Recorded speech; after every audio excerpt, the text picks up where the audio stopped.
Okay सुनो, चलो start करते हैं।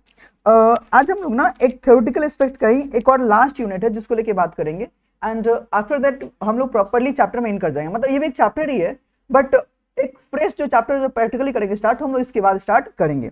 इसका नाम लिखो ना पहले, इसका नाम है capital and revenue transactions.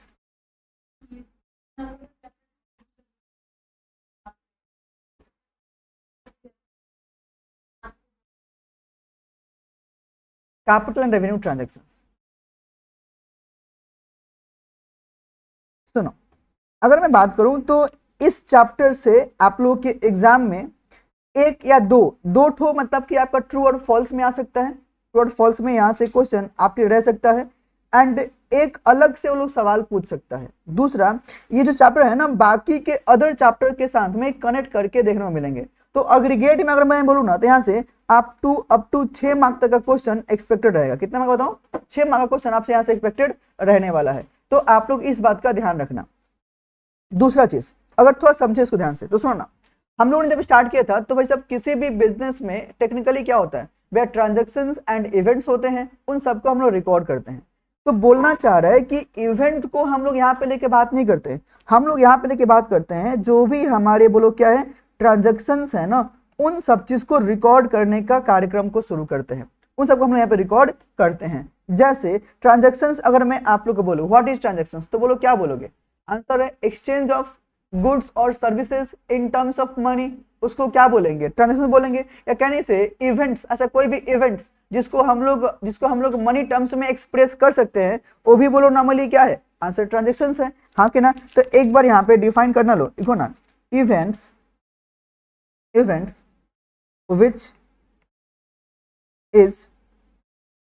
which is an exchange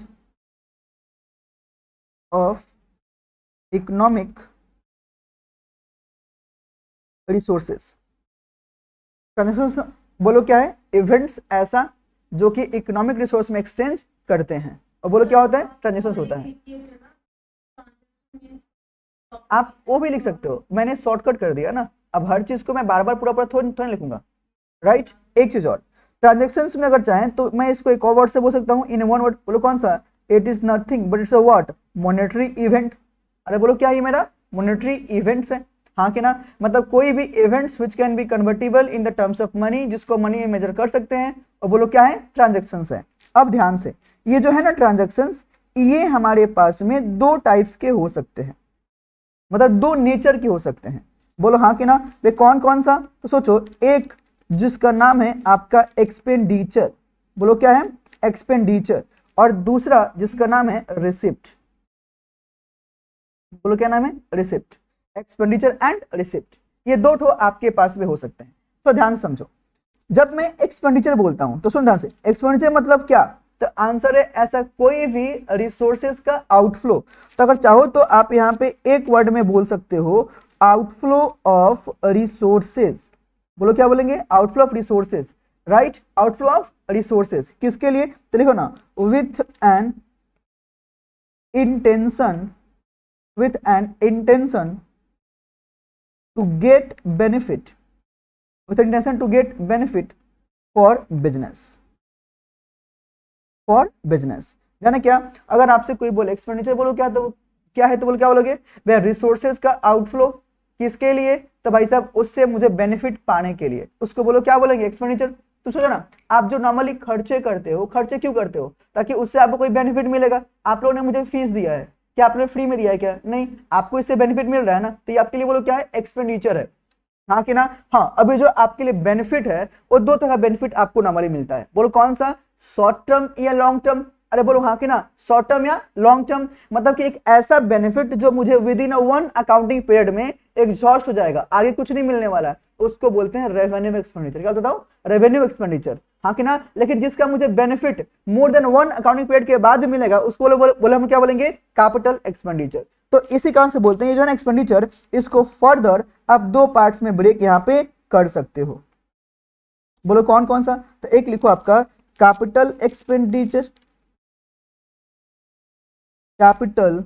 expenditure, और दूसरा आप यहां पे लिखो रेवेन्यू एक्सपेंडिचर।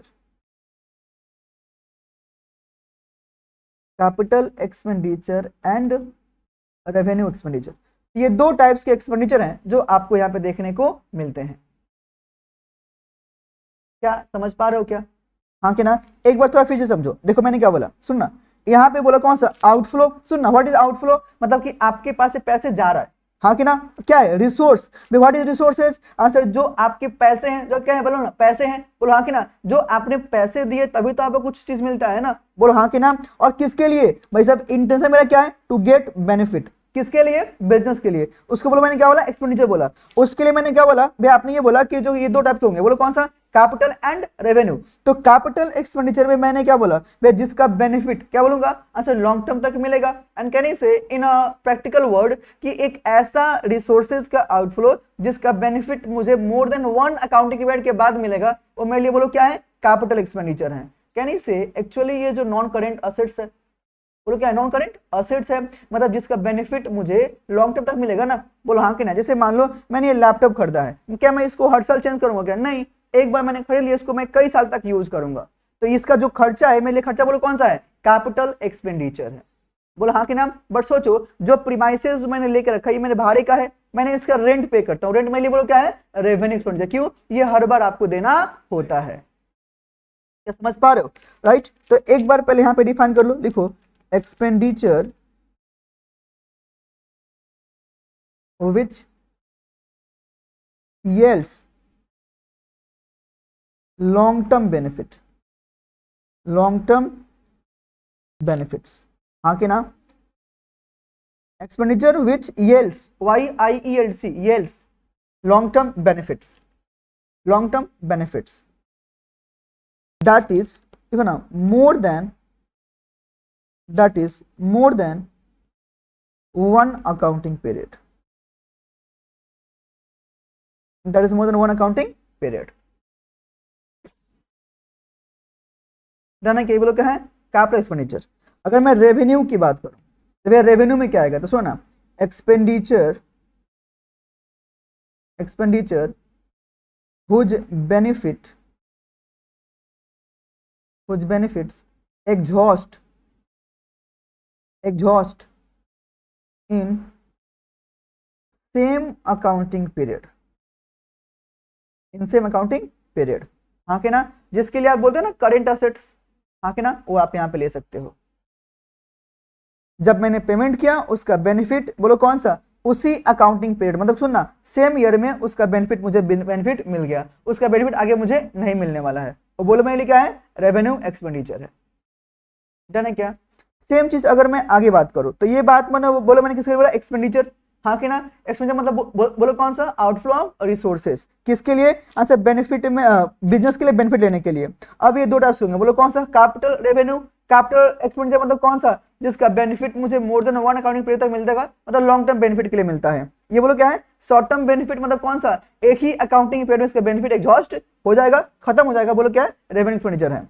लेकिन अगर मैं बात करूं रिसीट को लेके, तो रिसीट मतलब कौन सा? बताओ ना, रिसीट मतलब कौन सा? कैन यू से this will be what? Inflow of resources. अरे भाई, खर्चा मतलब कौन सा? आउटफ्लो। रिसीट मतलब कौन सा? इनफ्लो। बोलो हाँ कि ना? तो यहाँ पे लिखो this is what? Inflow of resources, inflow of resources. Right.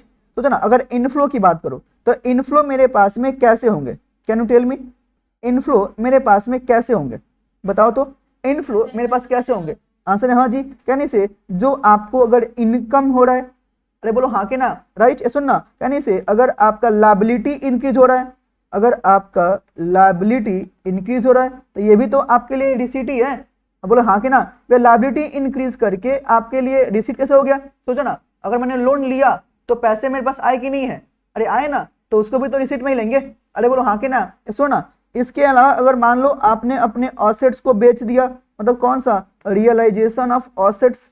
हाँ कि ना? तो ये जो सारी चीजें हैं, बोलो कहाँ पे आएगा? रिसीट के अंदर में लिया जाता है। हाँ कि ना? एक बात और, ये जो रिसीट भी है ना, ये भी आपका दो टाइप्स का हो सकता है। बोलो कौन कौन सा? वही सेम कहानी, capital receipt and revenue receipt. तो कर लो, कैपिटल रिसीट एंड दूसरा रेवेन्यू रिसीट, रेवेन्यू रिसीट।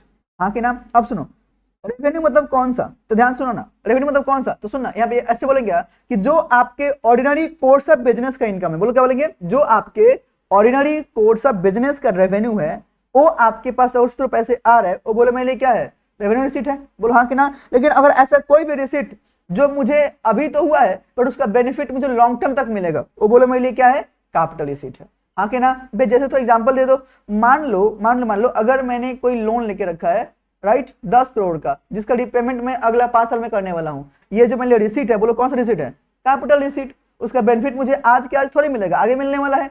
तो रेवेन्यू मतलब कौन सा, जिससे ना आप लोगों से जो मुझे फीस मिलता है वो मेरे लिए क्या है, ऑपरेटिंग का पार्ट है, मतलब मेरे लिए क्या है, रेवेन्यू रिसीट है। बट आपसे जो मुझे पैसे मिले, अगर मैंने उसको इन्वेस्टमेंट कर दिया, वहां से मुझे इंटरेस्ट मिल रहा है, समझ पा रहे हो क्या, वो आपको देखना मिलता है।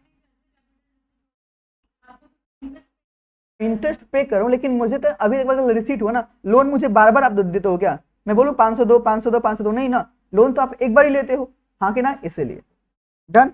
एक बार कैपेसिटी में लिखो यहाँ पे, लिखो यहाँ पे लिखो receipts, receipts which gives long term benefit, long term benefit, हाँ कि ना। और यहाँ पे रेवेन्यू में बोलो बोलो क्या बोलेंगे, तो लिखो receipts from regular course of business, ठीक है ना, receipts from regular course of business, हाँ कि ना। तो आपके लिए क्या कैपिटल क्या रेवेन्यू आप लोग संभाल पाए क्या, कोई दिक्कत है, हाँ कि ना। चलो अब क्या है ना, कुछ कंडीशंस हैं जो हम लोग को ध्यान रखना पड़ेगा, बोलो क्या। सुनो, अगर मैं बोलता हूं, मान लो मैंने अभी बात करना है कैपिटल एक्सपेंडिचर को लेकर, कैपिटल एक्सपेंडिचर को लेकर, भैया अभी ने बात तो कर लिया, अरे बात नहीं किया पूरा, अभी बस मैंने इंट्रो दिया, अब मैं प्रॉपर्ली बात करने वाला हूं, किसको, कैपिटल एक्सपेंडिचर को लेकर, मैं प्रॉपर्ली अब इसको लेकर बात करने वाला हूं, तो ध्यान समझना। सुनो, ये बोलना चाह रहे हैं कि कैपिटल एक्सपेंडिचर आपने टेक्निकली क्या समझा, कि भैया एक ऐसा खर्चा जिसका बेनिफिट मुझे लॉन्ग टर्म तक मिलेगा। तो लॉन्ग टर्म तक मिलने वाले में बहुत सारे ऐसे खर्चे हो सकते हैं जिनको यहाँ पे कैपिटल मिलेंगे, बोलो हाँ कि ना। लेकिन कुछ टर्म्स हैं जो उसको फुलफिल अगर करता है ना, तो उसको भी यहाँ पे ले लेंगे। जैसे अगर मैं पहला आपको बात करूं, सुनना, अगर आपने ऐसा कोई भी खर्चा किया on the fixed assets, on the क्या, फिक्स्ड असेट्स अक्वायर करने के बाद में, ताकि उस असेट्स को इंटेंडेड यूज तक ला सकूं, तो जो मेरा खर्चा है उसको भी क्या बोलेंगे, कैपिटल एक्सपेंडिचर। एग्जांपल थोड़ा सुनो, मैं आपसे पूछ रहा हूं, मेरा मन कर रहा है कि मैं यहाँ पे क्लासरूम में नया एसी लगाऊं, ठीक है। हम गए दुकान पे, बोले भैया एसी कितने का है, वो बोला 40,000 का, कितना बोला, 40,000 का। हम बोला 40,000 उसको मैंने दिया और एसी लेकर आ गए। अब एसी लाने के लिए मेरे को 10,000 मेरा और भाड़ा लग गया, तो कितना खर्चा हो गया, 40 और 10 50,000 हो गया। अब मेरे पास एसी यहाँ तक पहुंच गया, अब उसको वहीं कहीं पे फिक्स करना पड़ेगा, इंस्टॉल करना पड़ेगा ना। इंस्टॉलेशन में 5,000 का और खर्चा हुआ, कितना हो गया, 55,000, बोलो हाँ कि ना। अब मेरा मन कर रहा है, मैं आपसे पूछना चाह रहा हूँ कि आप मुझे बताओ, मैं कितना अमाउंट ऑफ एक्सपेंडिचर कैपिटल का लूं, कितना रेवेन्यू का लूं।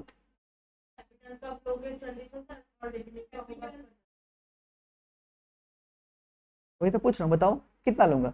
चलो ऑप्शन दे रहा हूँ, कैपिटल में क्या लूंगा, 40 50 55, हाँ 50, अब बोलो 40, आप दोनों रॉन्ग हो, 55 लेंगे, क्या लेंगे, 55 लेंगे। जी हाँ, सुनो अब वही लाइन सुनो, ऐसा कोई भी खर्चा जो असेट्स को प्रेजेंट, क्या बोलेंगे, प्रेजेंट यूज, यहाँ के ना लाने के जो खर्चा है ना, वो सारे के सारे खर्चे जो होंगे, बोलो क्या है, कैपिटल एक्सपेंडिचर में लिए जाते हैं। उतना ही नहीं, अगर मैं आपको एक एग्जांपल दूं, तो ना मेरी एक फैक्ट्री है, जो हम चाह रहे हैं ना, एक्चुअली मैं सोच रहा हूं कि मैं ना मस्टर्ड ऑयल का फैक्ट्री बैठाऊं, ठीक है, मस्टर्ड ऑयल के लिए, राइट, कि ओरिजिनल मैं प्रॉपर प्योर गांव का दम तोड़ी मंगा के मैं ये सब काम करूंगा, मैं सोच रहा हूं। तो उसमें क्या है ना कि आपको प्रॉपरली जो मस्टर्ड को ग्रास करने के लिए मशीन चाहिए होता है, हाँ कि ना। अब सोचो, मान लो मेरे पास मशीन आ गया, हाँ कि ना, मशीन आके इंस्टॉल भी हो गया, अब उसका मैंने खर्चा आ गया 2 लाख रुपए, कितना आ गया, 2 लाख का। बट आ गया तो उसको पहले चलाने से पहले मुझे काम और करना पड़ेगा ना, बोलो क्या, ट्रायल एंड रन, क्या बोला, ट्रायल एंड रन, क्योंकि मशीन चला के दिखाओ भाई, बोलो हाँ कि ना, और उसके लिए खर्चा मेरा 20,000 रुपए का और हो गया। अब आप मुझे बताओ यहाँ पे जो मेरा खर्चा लूंगा कैपिटल में कितना लूंगा, 2 लाख, 2,20,000 या 2 लाख ही सिर्फ लूंगा, 2,20,000। हाँ कि ना, मतलब क्या, अगर ट्रायल एंड रन का भी जो खर्चा है ना, वो क्या बताओ, क्योंकि इंटरनेट यूज से लाने का पहले खर्चा, मतलब क्या, जब तक प्रॉपर्ली प्रोडक्शन स्टार्ट होता है उससे पहले जितना खर्चा है ना, सब आप उसको कैपिटल मान के वहां पे ऐड कर लोगे। क्या मैंने बात समझे, हाँ कि ना। तो ये सब चीजें हमको यहाँ पे देखनी होती है, राइट। उतना ही नहीं, सुनना बोले क्या, अगर ऐसा कोई भी खर्चा, कोई भी ऐसा खर्चा जिससे आपके फिक्स्ड असेट्स का एफिशिएंसी बढ़ जाता है, क्या बोला, ऐसा कोई भी खर्चा जिससे आपका जो असेट्स है ना उसका एफिशिएंसी बढ़ जाता है ना, मतलब कि वो भी जो खर्चा है ना उस खर्चे को भी कैपिटल ही मानेंगे। जैसे तुम तो सोचो, मेरे पास में बाइक है, मेरे पास में बाइक है, राइट। उस बाइक को जब मैंने खरीदा तो मुझे 1.5 लाख रुपए का खर्चा हुआ। 1.5 लाख जो खर्चा बोलो क्या है, कैपिटल एक्सपेंडिचर। जब ला के देखा, मैंने चलाया, तो आई गेट टू नो कि भाई साहब उसका जो एवरेज है, माइलेज है ना, वो मेरा मान लो 30 का एवरेज है। कितना, 30 का माइलेज जो मेरा बाइक दे रहा है। 2-3 साल मैंने चलाया, उसके बाद में आई थिंक यार चलो नहीं, इसको थोड़ा ठीक करवा लें। हम उसके लिए जाके प्रॉपर रिपेयर मेंटेनेंस होता है हर बार, बोलो हाँ कि ना, और हर बार रिपेयर मेंटेनेंस में मेरा कितना खर्चा होता है, 5,000। हाँ कि ना। अब आप मुझे पहले बताओ, रिपेयर मेंटेनेंस का जो हर बार खर्चा हो रहा है 5 और 10 का, वो मेरे लिए क्या है, रेवेन्यू है, क्योंकि वो बार बार होना है, बोलो हाँ कि ना। पर सुन ना, एक बार 10 का ऐसा खर्चा हुआ जिससे मैंने बाइक का माइलेज इंप्रूव हो गया, जो 30 था ना अब वो 40 का एवरेज हो गया, वो खर्चा बोलो कौन सा है, कैपिटल एक्सपेंडिचर। हाँ कि ना। तो ये भी आपको ध्यान रखना पड़ेगा, समझना पड़ेगा, भाई क्या, सॉल्विंग द क्वेश्चन। नहीं नहीं नहीं, उसको वहां पे ऐड नहीं करते, ये सिर्फ ट्रीटमेंट के लिए। हाँ, उसका ट्रीटमेंट कैसे अकाउंटिंग में मैं सिखाऊंगा। डिप्रेशन चार्ज करना है, हाँ जी चार्ज करना पड़ेगा, क्यों, बिकॉज जो अभी 40 है कल जाके फिर से 30 तो हो जाएगा ना, तो कितना दिन तक रहेगा वो तो गारंटी दिया होगा ना, तो उसमें उसको बाइफरकेट कर देंगे, सेग्रीगेट कर देंगे। मैंने ये बोला कि जो मैंने खर्चा किया होगा 40 का एवरेज जो देगा, कितने दिन तक देगा, ये तो मुझे तो ये जो, तो उसमें जो खर्चा हुआ 10 एक्स्ट्रा, तो उसको तो वहां पे डिवाइड कर देंगे ना, आके ना, वही चीज बोलना चाह, डन है क्या, राइट। तो एक काम करो ना, इसमें पहले लिखो पॉइंट नंबर 1, पॉइंट नंबर 1 पहले लिखो, expenditure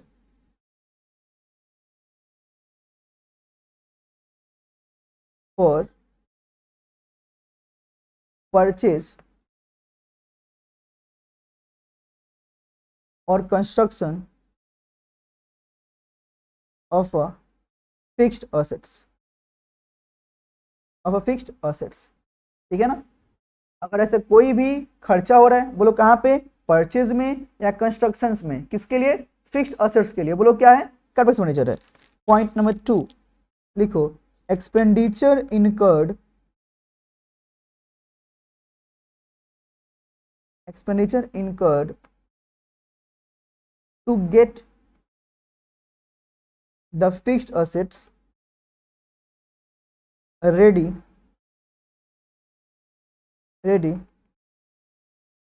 for its intended use, for its intended use। हाँ कि ना, एग्जाम्पल में लिख लो यहाँ पे, installation expenses, fixed assets ready for its intended use, ready for its intended use, example लिख लो, इंस्टॉलेशन एक्सपेंसेस। हाँ कि ना, इंस्टॉलेशन हो गया, इरेक्शन हो गया, ओवरहॉलिंग हो गया, हाँ कि ना। तो ये जो सारे खर्चे हैं, बोलो कहाँ पे जाएंगे, कैपिटल एक्सपेंडिचर में उसको ले लेंगे, हाँ कि ना। एक और चीज देखो, तीसरा, expenditure, expenditure which increases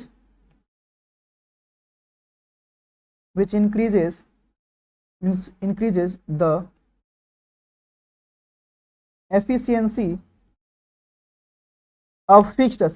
of fixed assets, beyond its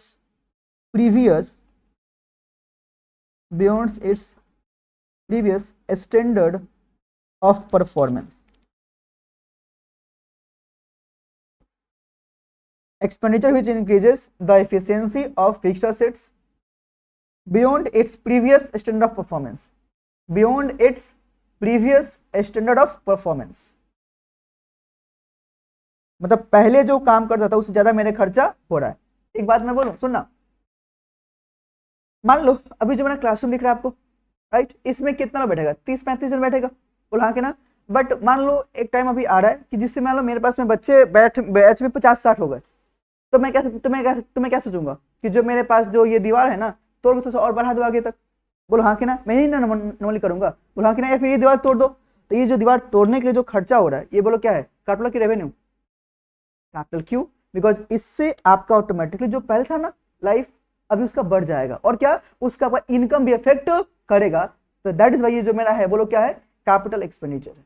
हाँ कि ना, ये सोचो ना, अगर ऐसा कोई भी और खर्चा जो आपके बिजनेस का रेवेन्यू जनरेटिंग कैपेसिटी को बढ़ा देता है, मतलब क्या है, सोचो ना, जो पहले यहाँ पे 30 बैठेंगे अब 50 बैठेंगे, तो पहले मेरे पास 30% अब कितना आएगा, तो क्या मेरा रेवेन्यू बढ़ रहा है, क्या बढ़ तो रहा है, रेवेन्यू तो बढ़ रहा है ना। अरे हाँ भाई, रेवेन्यू जनरेटिंग कैपेसिटी तो मेरा बढ़ गया ना, पहले 30 का तो 50 का हम कमाएंगे, तो ऑटोमेटिक जो खर्चा हुआ बोलो कौन सा है, कैपिटल एक्सपेंडिचर, ना कि रेवेन्यू एक्सपेंडिचर। एक एग्जांपल थोड़ा समझो, मान लो एक आप देखो बहुत होता है सिनेमा हॉल जो बहुत ही खराब, हाँ के ना, जो मल्टीप्लेक्स नहीं है, हाँ के ना, जहाँ पे बेंच अभी भी लगा हुआ है, सामने प्रोजेक्टर की तरह मूवी चल रहा है, आप देखते हो, टिकट कितना, 15 रुपए 20 रुपए, बोलो हाँ कि ना। बट मान लो सोचा यार इस ना सिनेमा हॉल को पूरा एक बार रिनोवेट करते हैं, मतलब क्या, पूरा बेंच मैंने हटा दिया, एकदम अच्छा सा एकदम नया नया चेयर लगा दिया, मल्टीप्लेक्स बना दिया, बोलो हाँ कि ना। तो सोचो जो टिकट अभी मेरा 15 बिका था, 20 में बिक रहा था, अब वही टिकट कितना में जाएगा, 200 रुपये, 150 में, 200 रुपये में, बोलो हाँ कि ना। तो क्या ये सब खर्चे से मेरा रेवेन्यू जनरेटिंग कैपेसिटी बढ़ा क्या, बोला हाँ। तो ये जो खर्चा बोलो क्या है, समझ पाए क्या, ये भी देखने को हमें मिलता है, हाँ कि ना। तो लिखो ना पॉइंट नंबर 4, लिखो expenditure, expenditure which increases, which increases the revenue generating capacity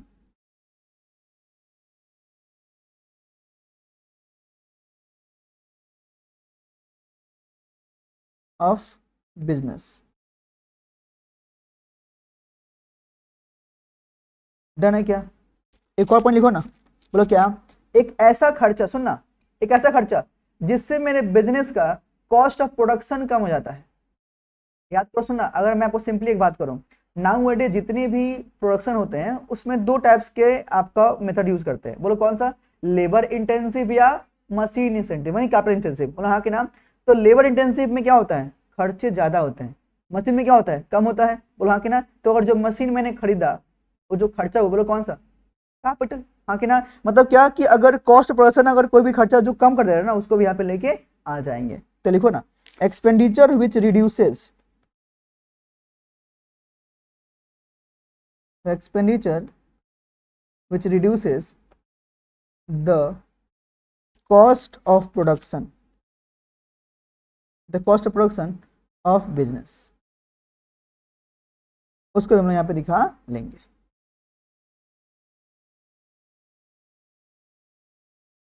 क्या समझ पाए, कोई दिक्कत है, तो कैपिटल में क्या क्या आएगा संभाल लोगे, हाँ कि ना। एक बार प्लीज सारे पॉइंट को गो थ्रू करो जो अभी तक मैंने लिखा है, बात किया, 4 मार्क का रहेगा तो आप ये लिख के आ जाओगे, काम खत्म। हाँ जी आ सकता है, हाँ कि ना, कि conditions to be satisfied to initiate the terms, कौन सा, which is capital and which is revenue, तो वहां पे आपको ये ध्यान रखना पड़ेगा।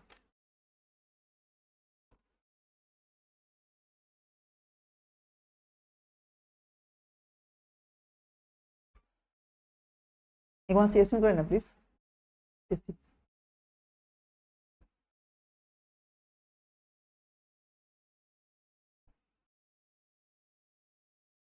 यहाँ तो समझ पाए आप लोग, आगे बात करो। चलिए अगला जो टॉपिक मैं लेके बात कर रहा हूँ, बोलो कौन सा, रेवेन्यू एक्सपेंडिचर। आइए जी बात करते हैं।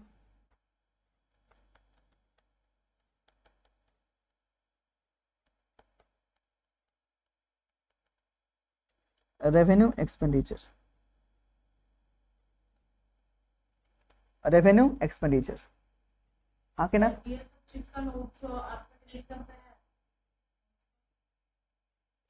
टेलीग्राम का हाँ होगा, देख लेना जाके क्या क्या, उसमें बहुत सारे नोट्स हैं। हाँ तुम पता भी नहीं है, बताने लायक, ज्वाइन भी नहीं किया है। और अभी जो मैं पढ़ा रहा हूँ ना, मैं इसी चीज को मैंने रिवाइज भी करवा के रखा है यूट्यूब पे, अगर चाहो तो मैं क्लास करता हूँ उसको रिवाइज भी कर सकते हो। CMA फाउंडेशन बोल के लिखा होगा, आप वहां से रिवाइज कर सकते हो फिर से दोबारा से, ठीक है ना। चलो यहाँ देखो, रेवेन्यू एक्सपेंडिचर, बोलो रेवेन्यू में क्या आएगा, तो सुनना क्या बोलेंगे, एक ऐसा खर्चा जो कि बोलो क्या है, ऑर्डिनरी कोर्स ऑफ बिजनेस में जो नॉर्मली करते हैं बिजनेस को चलाने के लिए, वो खर्चा बोलो क्या है, रेवेन्यू है, हाँ कि ना। तो लिखो ना पॉइंट नंबर 1 इसमें लिखो ना, एक्सपेंडिचर इनकर्ड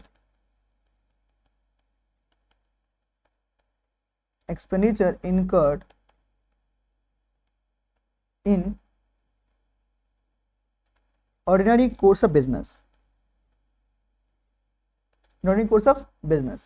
हाँ कि ना, उसको बोलो क्या बोलेंगे, रेवेन्यू। दूसरा लिखो,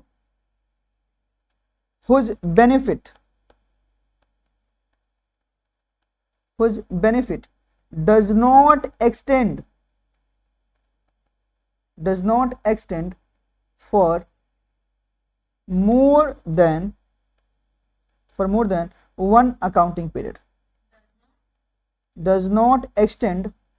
than one accounting period, मतलब क्या, एक ऐसा खर्चा जो ऑर्डिनरी कोर्स ऑफ बिजनेस में होता है, आंसर है हाँ जी। दूसरा, जिसका बेनिफिट डज नॉट एक्सटेंड कितना, for more than one accounting period, मतलब कि आज खर्चा किया उसका बेनिफिट मुझे कब मिलेगा, अभी मिलेगा। एक बात और, ये जो होता है ना आपका रेवेन्यू, ये हमेशा आपका रेकरिंग इन नेचर होता है, रेकरिंग होता है नेचर में। लिखो ना, जनरली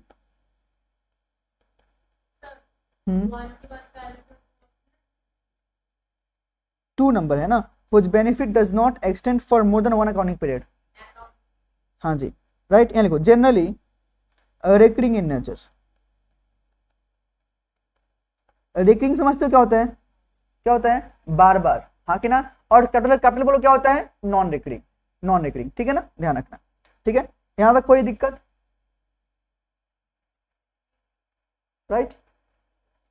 तो ये तो मैंने अभी आपको बस इतना समझाया कि कौन सा कैपिटल है, कौन सा रेवेन्यू है, हाँ कि ना।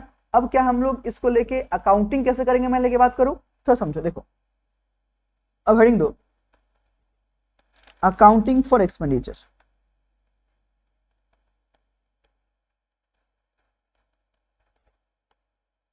अकाउंटिंग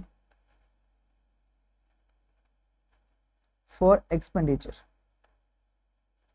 अकाउंटिंग को लेके बात करते हैं, राइट। पहला मैं बात करता हूं आपका कैपिटल एक्सपेंडिचर को लेके।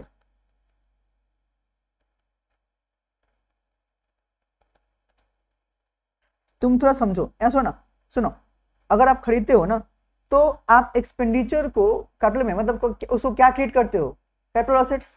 तो लिखो ना पॉइंट नंबर 1, लिखो ना, व्हेन, लिखो यहाँ पे, when expenditure is incurred, when expenditure is incurred treated as a fixed assets, when expenditure is incurred treated as a fixed assets, right. तो वहां पे जो एंट्री पास करते हो ना, असेट्स आएगा तो क्या बोलेंगे, वे fixed assets account debit to, बोलो क्या करेंगे, वे पैसे जाएंगे तो क्या हुआ, टू बैंक अकाउंट। अरे बोलो हाँ कि ना, है ना, टू बैंक अकाउंट।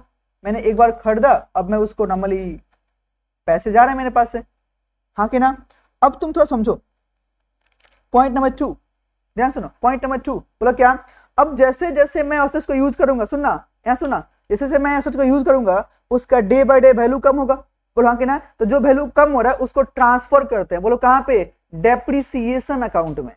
जब आपने कोई एसेट्स परचेज किया तो जैसे आप उसका यूज करोगे तो उसका चार्ज करोगे, बोलो कौन सा, डेप्रिसिएशन। क्यों, जो पहले खरीदा उसका आज वैल्यू सेम थोड़ी ना है, डे बाय डे कम होगा, बोलो हाँ कि ना। तो जितना से कम हो रहा है वो बोलो कहाँ जाएगा, डेप्रिसिएशन में, बोलो हाँ कि ना। और जो अमाउंट ऑफ डेप्रिसिएशन है ईयर एंड पे कहाँ क्लोज करते हो, प्रॉफिट एंड लॉस अकाउंट में। तो वो भी आपको करके दिखाना होता है। तो पॉइंट नंबर 2 लिखो, इसमें लिखो बिल्डिंग का ना, हाँ जी, डिपेंड करता है एरिया, क्योंकि बहुत सारे बिल्डिंग का प्राइस डे बाय डे बढ़ता है, हाँ कि ना। वही तो बोलते, प्राइस बढ़ेगा उसका, हाँ कि ना।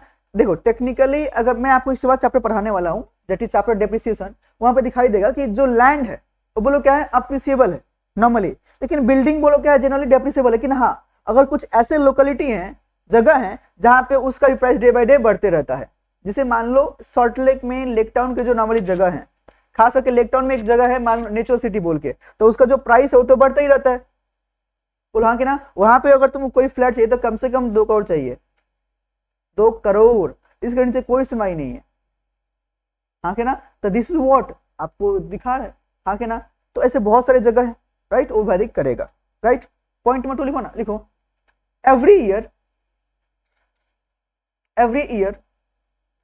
the portion of assets used every year, the portion of assets used shall be charged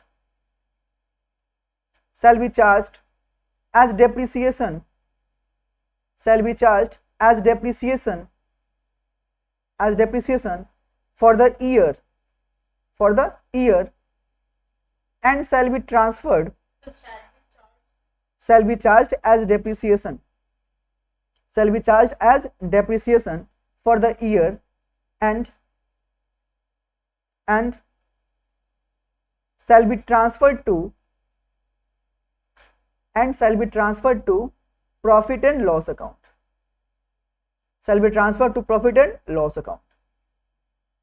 done है क्या? तो याद करो पहला एंट्री हम लोग किसके लिए करेंगे, डेप्रिसिएशन के लिए। तो क्या हुआ, depreciation account debit to fixed assets account, हाँ कि ना। और दूसरा यहाँ पे जो एंट्री पास करेंगे बोलो कौन सा आंसर है, profit and loss account debit to depreciation account. अगर कोई भी मुझे ये बता दिया कि ये 2 एंट्री जो हम लोग पास करते हैं, डेबिशन टू फिक्स और पीएल टू डेबिशन, ये कौन से कंसेप्ट के अकॉर्डिंग करते हैं, जो बता देगा 50 रुपीज कैश रिवार्ड।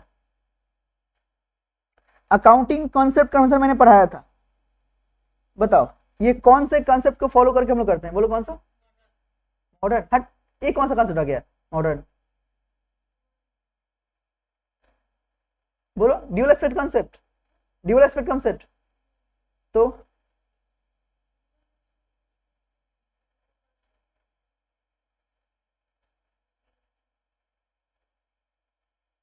कौन सा कॉन्सेप्ट, ये ऐसे आता है सवाल, ट्रू और फॉल्स में ऐसे सवाल तो आते हैं। ऑप्शन थोड़ी होता है आप लोग की एग्जाम में, हम क्या देंगे, तो ट्रू फॉल्स में पूछेगा कि ट्रू है कि फॉल्स है, और उसका विथ रीजन देना पड़ता है। आपका 2 मार्क का आता है क्वेश्चन, अगर आपने सिर्फ ट्रू और फॉल्स लिख के आ गए, रीजन नहीं लिखा, तो आपको मार्क्स नहीं मिलते हैं। हाँ मतलब 1 मार्क्स मिलेगा। मैचिंग कंसेप्ट, हाँ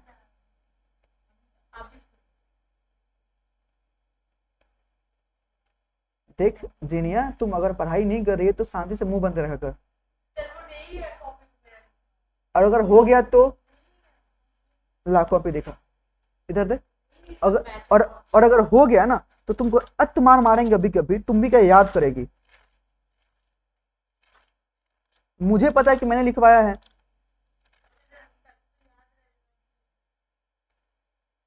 दो पेन दो, पीरियोडिसिटी, सेपरेट एंटिटी, ये देखो मैचिंग कंसेप्ट बोल्ड में। अब तुम्हारा बकवास आदमी, और पता है गंदा कब लगता है, तुम जानबूझ के बोल रही है कि नहीं किए हैं, तुम नहीं पढ़ जाओगे, तुमको याद थोड़ी रहेगा। हर चीज जिद नहीं करते, थोड़ा सुनना चाहिए।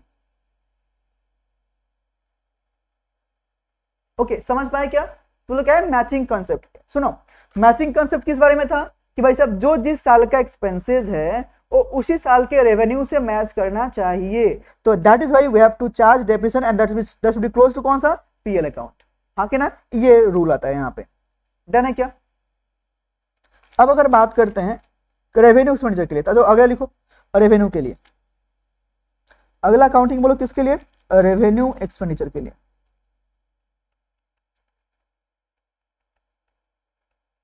तुम थोड़ा समझो, यहाँ पे पहला रेवेन्यू मतलब कौन सा है, खर्चा हो गया, बोल हाँ कि ना, तो इसको एज एक्सपेंस मानते हैं, तो इसका एंट्री क्या होगा, वे सिंपल, कोई भी एक्सपेंस हो, expense account debit to cash account, अरे यही तो करते हैं ना, जो भी खर्चा हो एक्सपेंस टू कैश, बात खत्म, आप उसको पेमेंट कर लो, हाँ कि ना। और एट लास्ट ईयर एंड पे करते क्या है, वे सारे अमाउंट को ट्रांसफर करते हैं, बोलो कहाँ पे, पीएल में। तो पॉइंट नंबर 2 लिखो, एक मिनट, फर्नीचर जो एक्सपेंस हुआ, फर्नीचर जो आपने खरीदा वो तो आपके लिए कैपिटल हो गया ना, तो फर्नीचर तो अपने कैश किया, फिर आप उसमें करते क्या हो, चार्ज करते हो depreciation to furniture, and then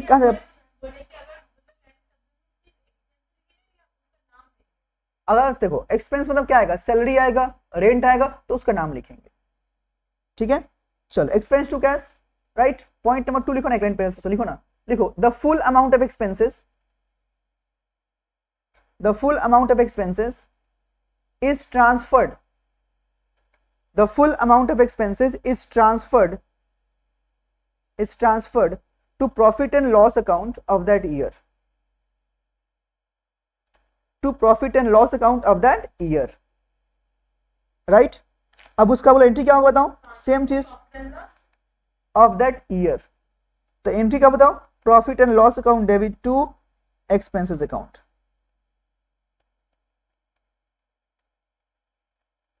अगर आप ये एंट्री नहीं पास करोगे तो जब फाइनल अकाउंट्स बनाते हो तो पीएल में डालते हो ना एक्सपेंसेस बोल के, सैलरी, वेजेस, रेंट, वो क्यों डालते हो, बिकॉज जो एक्सपेंस आपने पे किया उसको यहाँ पे क्लोज किया जाता है,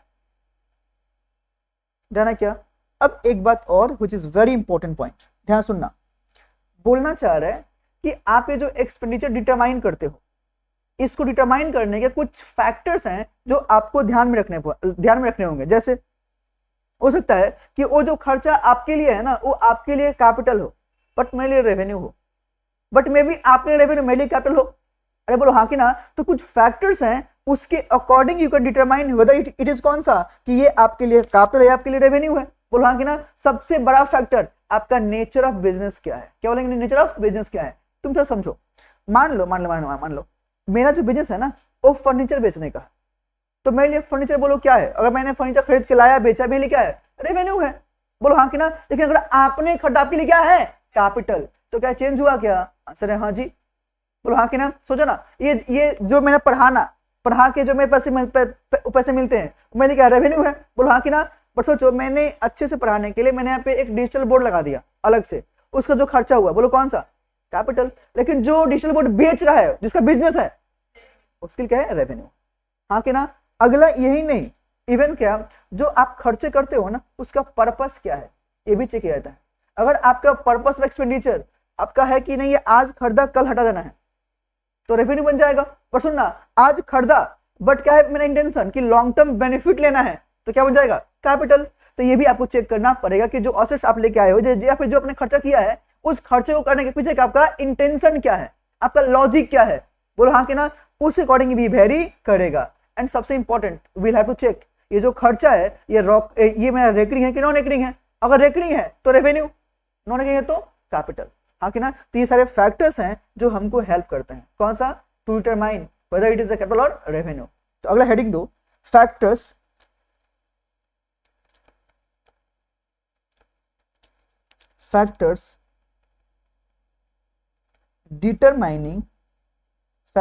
determining the type of expenditure।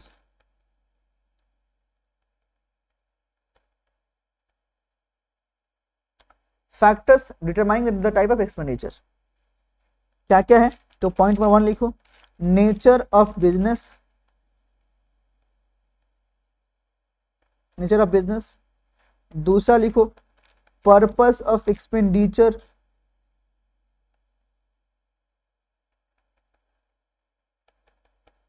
तीसरा लिखो रेकरिंग नेचर ऑफ एक्सपेंडिचर, चौथा लिखो effect on revenue generating capacity, effect on revenue generating capacity.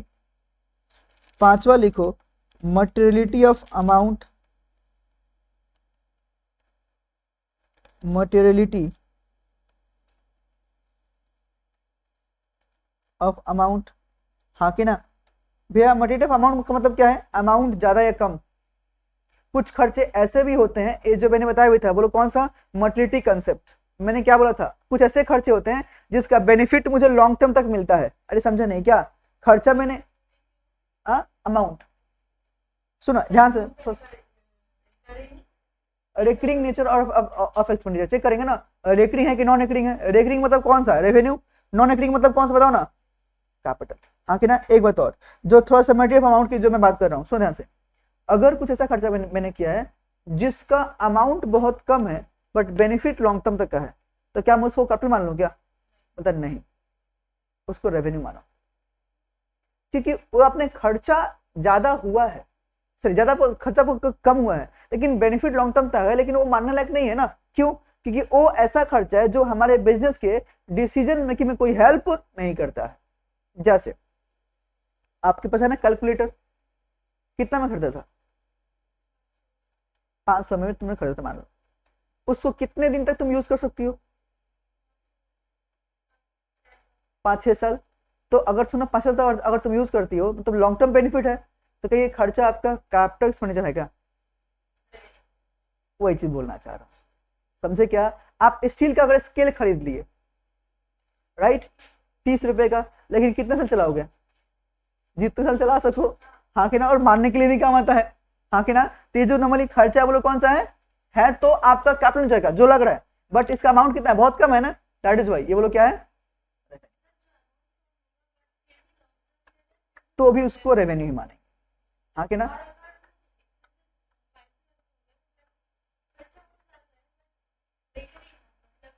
तो तब तो रेवेन्यू मानेंगे ही। ऐसे भैया क्यों मानेंगे, बिकॉज हम लोग हमेशा ये चेक करेंगे कि वो जो मेरा खर्चा है, वो जो मेरा खर्चा है क्या मेरा डिसीजन मेकिंग में हेल्प करता है कि नहीं है। डिसीजन मेकिंग का एक बहुत बड़ा इंपॉर्टेंट है कि हाँ ये होगा तो होगा, नहीं तो नहीं होगा, तब तो लेंगे, नहीं तो नहीं लेंगे, सिंपल सी बात। समझ पाए क्या, एक बार प्लीज टेक 2 मिनट्स एंड सारे पॉइंट्स को गो थ्रू करो, तब मैं अगले पॉइंट पे आऊंगा। इसमें एक और पॉइंट है, बोलो कौन सा, डेफर्ड रेवेन्यू का।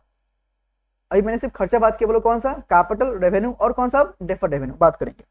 फटाफट एक बार पहले गो थ्रू करो।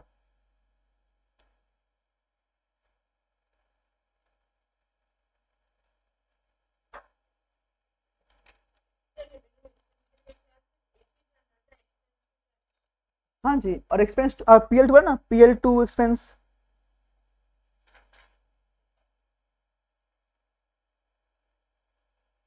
तुम इतना स्लो काहे है बहन, तुम इतना स्लो काहे है,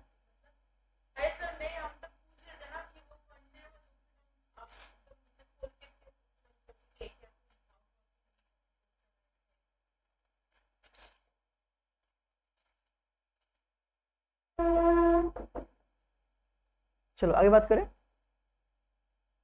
देखो अगला जो पॉइंट है, बोलो कौन सा, deferred revenue expenditure. Deferred revenue expenditure, थोड़ा ध्यान से अगर देखो तो इसमें कितना वर्ड है, 3 ठो। देखो रेवेन्यू एक्सपेंडिचर कौन सा, जो कि आपका डेफर्ड हो रहा है, उनका जो आपका डेफर्ड हो रहा है, मतलब कहने से अगर तुम इसको डिफाइन करो कौन सा, तो लिखो ना, और रेवेन्यू एक्सपेंडिचर, और revenue expenditure whose benefit extends for more than one accounting period, whose benefit extends for more than one accounting period। देखो ध्यान से मैंने क्या बोला, एक रेवेन्यू एक्सपेंडिचर है जिसका बेनिफिट क्या बोलते हैं, एक्सटेंड है, बोलो कहां से, मोर देन 1 अकाउंटिंग पीरियड तक, उसको बोलो क्या बोलेंगे, बोलना उसको नॉर्मली क्या बोलेंगे, कैपिटल से डेफर्ड रेवेन्यू एक्सपेंडिचर बोलेंगे। जैसे अगर आप इसके खर्चे को लेके अगर तुम थोड़ा एग्जांपल दो, अगर बात करो, सुना ना, सबसे पहला जो आता है सबसे ह्यूज वाला कौन सा आता है, अगर मान लो अपने खर्चा के कहां पे, एडवर्टीजमेंट में, देखो ना, huge advertisement expenditure, huge advertisement expenditure. तुम तो सोचो, जैसे मान लो मैं अपने क्लासेस का मार्केटिंग नहीं करता हूं क्या, आपने कहीं देखा है कुछ भी नहीं ना। सोचो अगर मैं मार्केटिंग करता हूं तो उसका बेनिफिट मुझे मिलेगा कि नहीं मिलेगा, क्यों, वे ज्यादा बच्चों से आप कनेक्ट कर पाओगे, आपका रीच बढ़ेगा, बोलो हाँ कि ना। तो इस टाइप के जो नॉर्मली खर्चे होते हैं, तुम थोड़ा सोच के देखो, मान लो जैसे मैंने आज खर्चा किया 2 लाख रुपए का, तो उसका जो बेनिफिट है सिर्फ मुझे आज मिलेगा क्या? नहीं, अगले लॉन्ग टर्म तक मिल सकता है भैया, बोलो हाँ कि ना। तो ये जो खर्चा हुआ नॉर्मली एडवर्टीजमेंट मतलब कौन सा रेवेन्यू है, बट बेनिफिट लॉन्ग टर्म तक है तो उसको क्या बोलेंगे? डेफर्ड रेवेन्यू एक्सपेंडिचर बोले। क्यों? बिकॉज इसका जो बेनिफिट है डेफर्ड हो रहा है, आगे बेनिफिट इसका मिलने वाला मुझे है, इसलिए इसको क्या बोलेंगे? डेफर्ड एक्सपेंडिचर बोलेंगे, हाँ कि ना। तो ये आपको यहाँ पे देखने को मिलता है।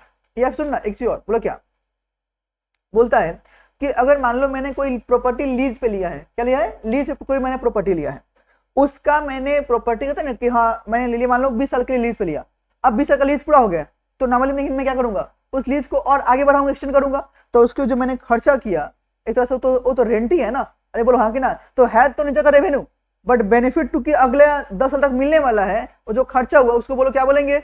Deferred revenue. क्यों?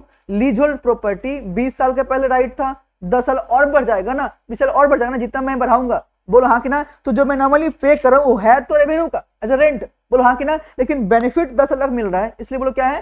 डेफर्ड रेवेन्यू एक्सपेंडिचर है, हाँ कि ना। सुनो ना एक चीज और, मान लो मेरी कंपनी है, उसका डायरेक्टर को मैंने यूएसए भेज दिया, किसके लिए? जाओ हमारे कंपनी का मार्केटिंग के बारे में देख के आओ कि वहां पे ये जो प्रोडक्ट हम लोग बना रहे हैं वहां पे कैसा मार्केट है, बोलो हाँ कि ना। तो वो जो खर्चा हुआ डायरेक्टर के जाने के आने के लिए, वो भी खर्चा वो तो ह्यूज ही होगा, बोलो हाँ कि ना। बट खर्चा कौन सा नेचर का है? रेवेन्यू का है, उसको भी क्या बोलेंगे? डेफर्ड रेवेन्यू बोलेंगे, समझे क्या? हाँ कि ना। तो एग्जांपल पहले लिखा गया ह्यूज एडवर्टाइजमेंट, पॉइंट नंबर 2 लिखो ना एग्जांपल में ही, lease hold property, lease hold property extension of rights, leasehold property extension of rights.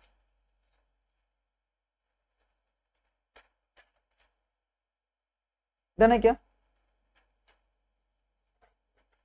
तीसरा लिखिए cost of issue of shares and debenture. अगर कोई भी आप शेयर्स और डिवेंचर इशू करते हो ना, तो उसका जो नॉर्मली कॉस्ट होता है उसको ही बोलो क्या बोलते हैं? बोलो ना क्या बोलते हैं? Deferred revenue expenditure. Cost of issue of shares and debentures.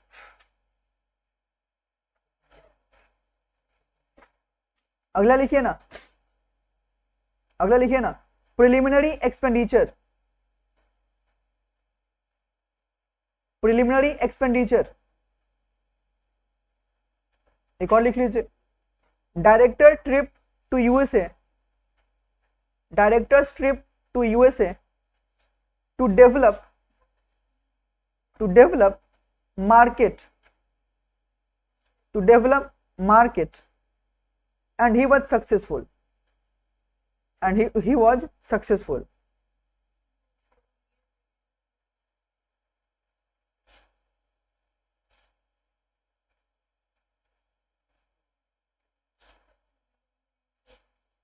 Done है क्या?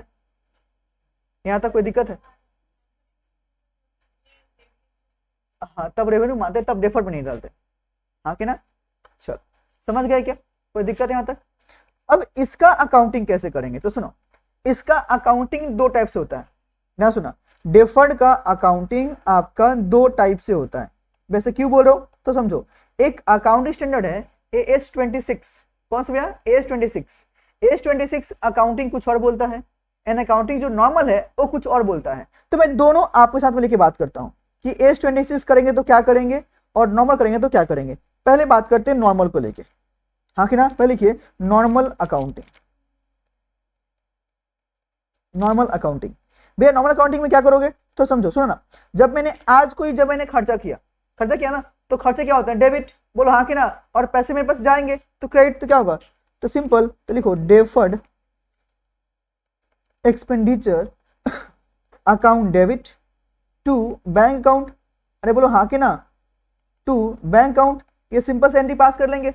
सपोज तो सुनना, सपोज करो ये खर्चा मेरा 5 करोड़ का है, बोलो कितने का है? 5 करोड़ का है। अब आप लोग मुझे एक बात तो, इसका बेनिफिट क्या मुझे आज के आज मिलेगा क्या? नहीं ना। सपोज सुनना, मैंने बोला कि अगर ये 5 करोड़ जो खर्चा हुआ ना, मेरा मार्केटिंग का बेनिफिट जो है ना 5 साल तक मिलेगा। कितना मिलेगा? 5 साल तक। तो कहने से हर साल का कितना आएगा? 5 करोड़ का खर्चा आएगा। अरे बोलो हाँ कि ना। सुनना, अगर मैंने 1 साल में ही 5 करोड़ PL में डेबिट कर दिया तो आपका तो उसका लॉस हो जाएगा, ह्यूज लॉस हो जाएगा। अरे बोलो हाँ कि ना। तो ये तो अच्छा नहीं है ना, क्योंकि उसका बेनिफिट तो मुझे आज मिला भी नहीं है। तो उस खर्चे को डेफर करके दिखाते कितना? अगला 5 साल में। एक बात मुझे बताओ, अगला 5 साल में दिखाएंगे, बट इस साल अगर जो जो मेरा करंट ईयर है इसमें कितना दिखाएंगे, 1 करोड़। अरे बोलो हाँ कि ना, तो जो 1 करोड़ है कहाँ जाएगा, पीएल में। तो PL account debit to deferred expenditure, कितने का, 1 करोड़ का। अब तुम थोड़ा ध्यान समझो, यहाँ पे ध्यान समझो, बोले क्या, आपका डेफर्ड कितना से डेबिट है, 5 से, कितना क्रेडिट हुआ, 1 से, तो भैया आपका 4 करोड़ का डिफरेंस तो आज भी दिख रहा है। अरे बोलो हाँ के ना, तो तुम थोड़ा सा एक बार थोड़ा सा और समझो, इंटरेस्ट कैसे बेटा, खर्चा है। अब सुनो, तो कहने से इसका बेनिफिट तो मुझे आगे मिलने वाला है ना, तो कहने से एक तरह से मेरे लिए ये रिसोर्स है, मतलब क्या है, असेट्स है। बोलो हाँ के ना, तो ऑटोमेटिकली कहाँ दिखाएंगे, आंसर बैलेंस शीट के असेट साइड में इसको दिखाते हैं। बोलो कहाँ पे, बैलेंस शीट के असेट साइड में दिखाते हैं। बोलो कौन सा आंसर, डेफर्ड एक्सपेंडिचर बोल के। बोलो कितने का, 4 करोड़ का। हाँ 5 करोड़ का, हाँ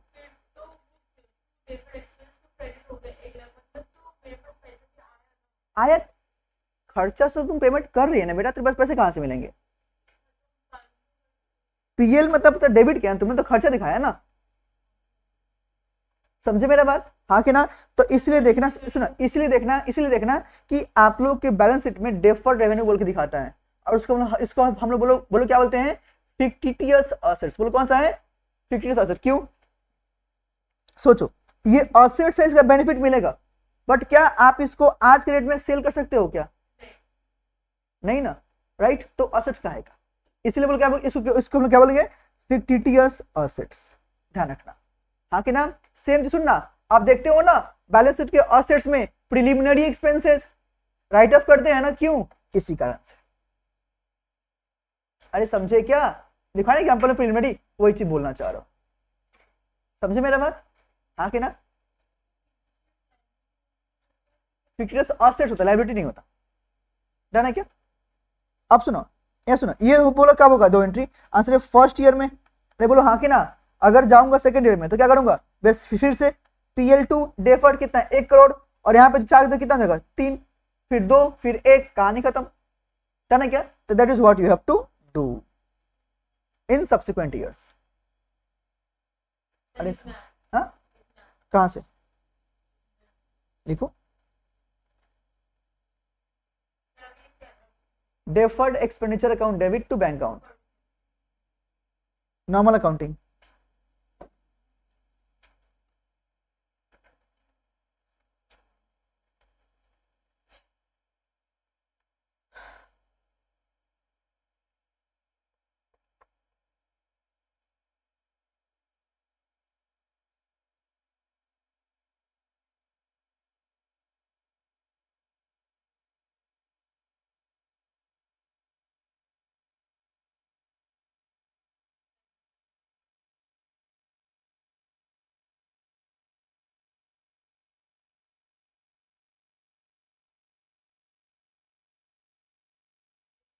हाँ जी, बैच में दिखाओगे ना, अगर चाहो तो सेकेंड ईयर का भी लिख लो। सेकेंड ईयर में बोलो क्या करेंगे, तो मैंने क्या बोला, पहले राइट ऑफ कर दो, कौन सा, अच्छा PL account debit to deferred expenditure, कितना, 1 करोड़ से, हाँ के ना।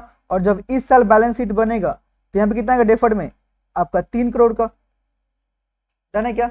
अगले साल में फिर से सेम एंट्री, और वहां पर क्या है, 2 करोड़ का, डन है क्या। तो ये आपका कंटिन्यू चलते हुआ रहता है,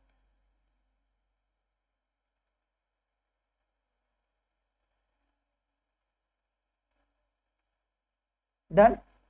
अच्छा ये बोलो अकाउंटिंग, बोलो कौन सा है, नॉर्मल ना, जो नॉर्मली हम लोग करते हैं, बोलो हाँ कि ना। लेकिन सुनना, बोलो क्या, अगर आप बात करते हो अकाउंटिंग स्टैंडर्ड 26, बोलो कौन सा, AS 26, जो कि डील करता है, बोलो किसान में, फिर से 2 करोड़ ना। अरे भाई साहब 5 करोड़ खर्चा हुआ है, 1 करोड़ में गया, तो कितना पहले था, 4 करोड़ ना था यहाँ पे, 4, फिर यहाँ पे 3 ना, डन है क्या। चलो यहाँ पे देखो AS 26, बोलो कौन सा, इंटेंजिबल असेट्स को लेकर। ये क्या, सुनना, ये बोलता है डेफर्ड रेवेन्यू एक्सपेंडिचर जो है ना, ये मेरा कोई असेट्स क्रिएट नहीं करता, असेट्स तो है भी नहीं, तो आप इसको असेट साइड मान क्यों रहे हो, बोलो हाँ कि ना। तो ये बोलता है, सुनो भाई साहब, सारे खर्चों को आप एक बार में राइट ऑफ कर दो फर्स्ट ईयर में ही, उसको बार बार डेफर्ड नहीं करोगे, हाँ कि ना? तो S26 बोलो क्या बोलता है? Deferred revenue expenditure, deferred revenue expenditure, right? तो क्या बोलेंगे? No assets is created, no asset is created, that is why a write off in the first year,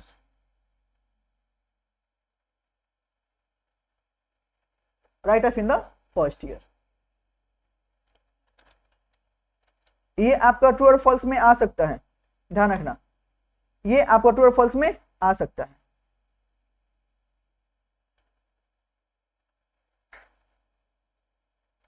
एक काम करो ना, एक नोट लिखो ना, मैं आपको लिखवा दे रहा हूँ, एक नोट डाल के लिखो। हाँ जी, so write off in the first year, write off in the first year, एक नोट डाल के प्रॉपरली लिखो। एज पर AS26, एज पर AS26, एज पर AS26, deferred revenue expenditure, deferred revenue expenditure which does not create an assets, which does not create an assets, shall be written off, shall be written off, does not create on assets, मैंने and assets, मैं फिर सुनो, मैंने बोला as पर AS26 deferred revenue expenditure which does not create an assets, which does not create an assets shall be written off fully, shall be written off fully in the first year,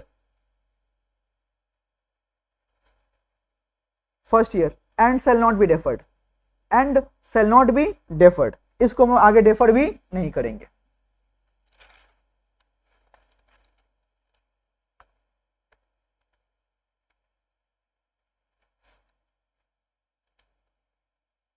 done है क्या?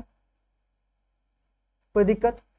तो सुनो, अभी तक जो मैंने बात किया ना, that all are important part जो हम लोगों ने कर लिया, बट छोटा छोटा एक बात और भी है जो हम लोग को करना पड़ेगा। बोलो कौन सा? मैंने आपको पहले ही बोलो क्या बोला कि ये जो आपके ट्रांजैक्शंस हैं इसके दो पार्ट मैंने तोड़ा। बोलो कौन सा? भैया आपने बोला एक्सपेंडिचर और रिसीट, तो अभी तक जो कहानी बोलो किसका हुआ? एक्सपेंडिचर का। और रिसीट भी तो दो ठो होगा। बोलो कौन सा? कैपिटल और रेवेन्यू। क्या इसको लेकर मुझे एलेबोरेट करना है क्या? कर दूं क्या एक बार? ऐसे से कैसे? ऐसे मैंने और अच्छे से इसको एलेबोरेट करने का एक काम करो, दोनों का डिफरेंस बना के लिखो, कॉपी में जाओ दो पार्ट करो, फिर भी लिखो अलग से और एलिब्रेशन ले लो, कंसेप्ट खराब नहीं होना चाहिए। लिखो कैपिटल रिसीट और यहां लिखो रेवेन्यू रिसीट।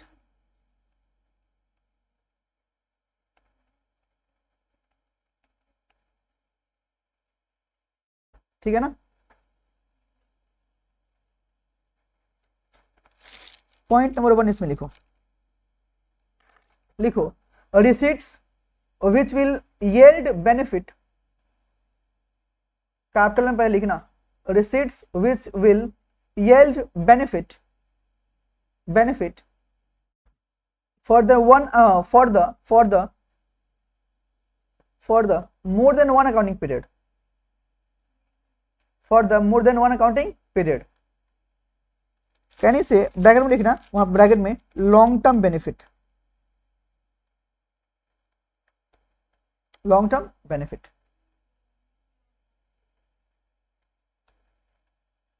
ठीक है? रेवेन्यू में लिखो receipts from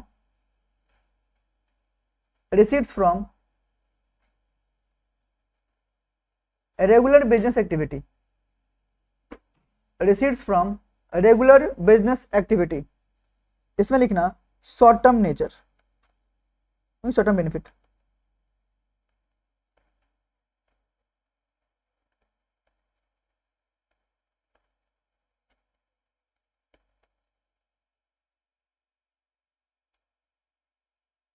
अब सुनो, देखो कैपिटल रिसीट में लिखा point number 2, it appears in balance sheet, It appears in balance sheet and never shown in PL account. It appears in balance sheet and never appear in balance sheet. If it never shown in PL account, never shown in PL account. Revenue में लिखो revenue receipt, revenue receipt is the nature of income, and transfer to PL account,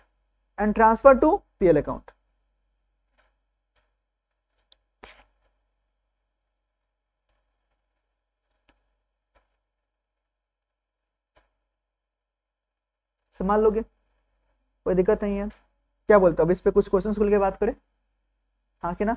चलो आइए कुछ questions हैं जो हम यहाँ से लेके बात कर लेते हैं। हटाइए इसको, इसे हम लोग ऑलरेडी सारा कुछ बात कर चुके हैं। चलिए पहला क्वेश्चन थोड़ा सा शुरू दीजिए। 1 नंबर जो है ना, ये ध्यान से ट्रू और फॉल्स में है, आप लोग कॉपी में करके दीजिए। पेज नंबर आपका है 1.64। चलो ये जो आपका 1 to 8 है, फटाफट ट्रू और फॉल्स विथ रीजन दीजिएगा। सुनना, विथ रीजन कि अगर कोई ट्रू है तो क्यों है, फॉल्स है तो क्यों है, प्रॉपर्ली मुझे करके दीजिए अभी के अभी, फटाफट ट्राई कीजिए।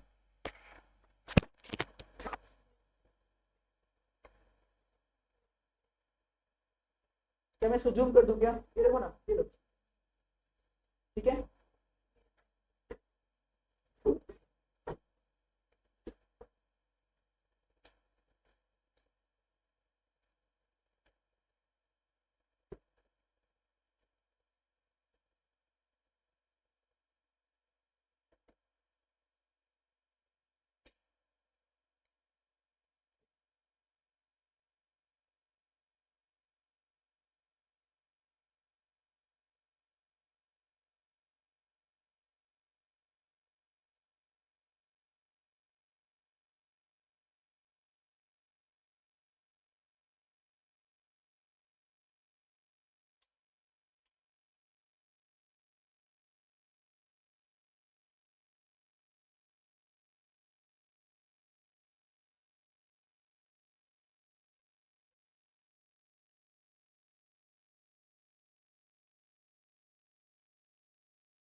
चलो बताओ, overall expenses of second hand, यहाँ पे जो दिया हुआ है मशीनरी परचेज और रेवेन्यू एक्सपेंडिचर, ओवरऑल एक्सपेंडिचर बोलो क्या है? हाँ, कैपिटल है कि रेवेन्यू है, बोलना। फॉल्स है, जी हाँ। क्यों? ओवरऑल खर्चा जो आपका है, सेकेंड हैंड हो चाहे फर्स्ट हैंड हो, कोई फर्क नहीं पड़ता, उसका जो खर्चा बोलो क्या है? Capital expenditure. रेवेन्यू तो होगा ही नहीं, हाँ कि ना? Money spend to reduce working expenses is revenue, no, capital, एकदम, हाँ कि ना? तो ये भी बोलो क्या है? फॉल्स है। Legal fees to acquire properties है capital expenditure, answer yes true, बोलो हाँ कि ना? क्योंकि लीगल फीस तो उसी के पार्ट है। Amount spent as lawyers fees to defend a suit claiming that the firm's factory site belong to the कौन सा? Plaintiff's land is a capital expenditure, एकदम, हाँ कि ना? क्योंकि हाँ, नहीं नहीं, एक मिनट, आपका सूट डिफेंड करने के लिए दिया ना, ये लोग क्या बोले यहाँ पे 14 का? फॉल्स, वही तो फॉल्स, ठीक है, हाँ वही तो फॉल्स है ना, कि अगर वो तो नॉर्मली जो खर्चे दे रहे हैं वो तो कैपिटल, वो तो रेवेन्यू है ना, हाँ कि ना? आगे देखो क्या है? Amount spend for replacement of worn out part of machine is capital expenditure, कौन सा? वर्न आउट, फॉल्स है। आई क्या है? Expenses incurred on the repair and white washing for the first time on purchase of can on one old building, सुना, first time है ना, तो revenue थोड़ी ना है, कैपिटल है ना। अगला, एक्सपेंसेस इन कनेक्शन विद कौन सा? Obtaining license for running cinema hall, भाई हाँ जी, कैपिटल एक्सपेंडिचर, क्योंकि जब तक लाइसेंस नहीं मिलेगा तब तक मैं अपना आगे बिजनेस कंटिन्यू नहीं कर सकता हूँ। आगे बोलो क्या है? Amount spent for the construction of a temporary huts which were necessary for the construction of the cinema house were demolished when the cinema was is ready, capital expenditure की revenue, capital, जी हाँ। क्यों भाई साहब? जब तक वो मेरा hertz नहीं बनेगा, एम्प्लॉय लोग कहाँ रहेंगे? तुमको रहने के लिए काम करना पड़ेगा ना, जी हाँ, ये मेरा क्या है? कैपिटल नेचर का है। देख लो, समझ पाए क्या अभी? कोई दिक्कत और दुविधा संभाल लोगे?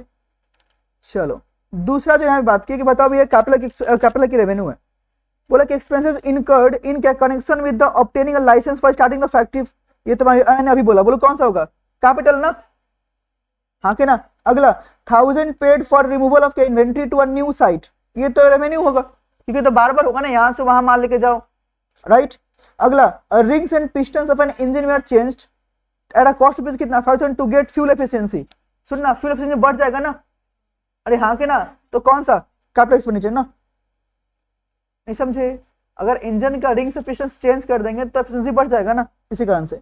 मनी पेड टू महानगर telephone Nigam limited MTNL 8000 for selling कौन सा? Telephone in the office, money paid दिया ना,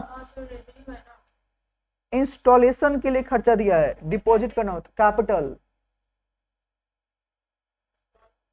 बिना इंस्टॉलेशन का आप चला सकते हो क्या? नहीं ना। अगला है, factory shed was constructed at a cost rupees कितना? 10,000, a sum rupees 5,000 had been incurred in the construction of temporary huts, same चीज है, कैपिटल, ठीक है ना? चलो, ये 3 वाला आपको रीड करना फटाफट आप लोग, जो मैंने पहले एग्जांपल दिया था आप लोगों को, 3 वाला रीड करना फटाफट।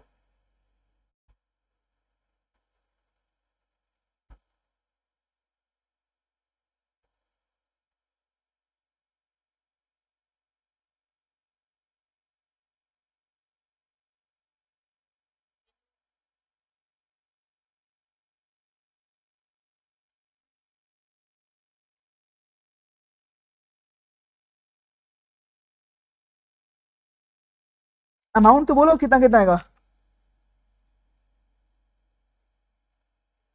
समझ पा रहे हो?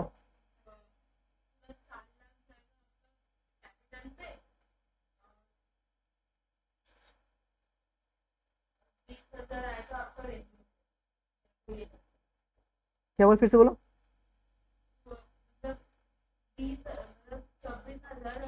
देखो बोला कि best tech solutions buys and sells computers as a part of its of business, its purchase 20 computers for resale to its customer, costing कितना दिया? 20,000, तो 20,000 इंटू आपने कितना लिया? 20 ना, तो उसको यहाँ पे लेके आएंगे 4 लाख का, क्या है? रेवेन्यू ना। अगला क्या बोला यहाँ पे? It also purchase a computer costing rupees कितना? 24 for its accountant to be able to maintain कौन सा? अकाउंटिंग रिकॉर्ड्स, ये कौन सा आ गया? कैपिटल, समझ पाए? तो ये 4 देखो ना फटाफट, ये मुझे बोलने लायक है नहीं, बल्कि फटाफट एक बार देख लो।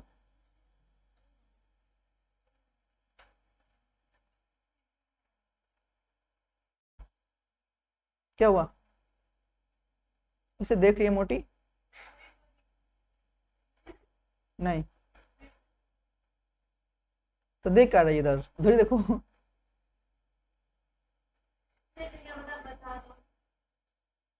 रुक जा 5 मिनट रुक जा।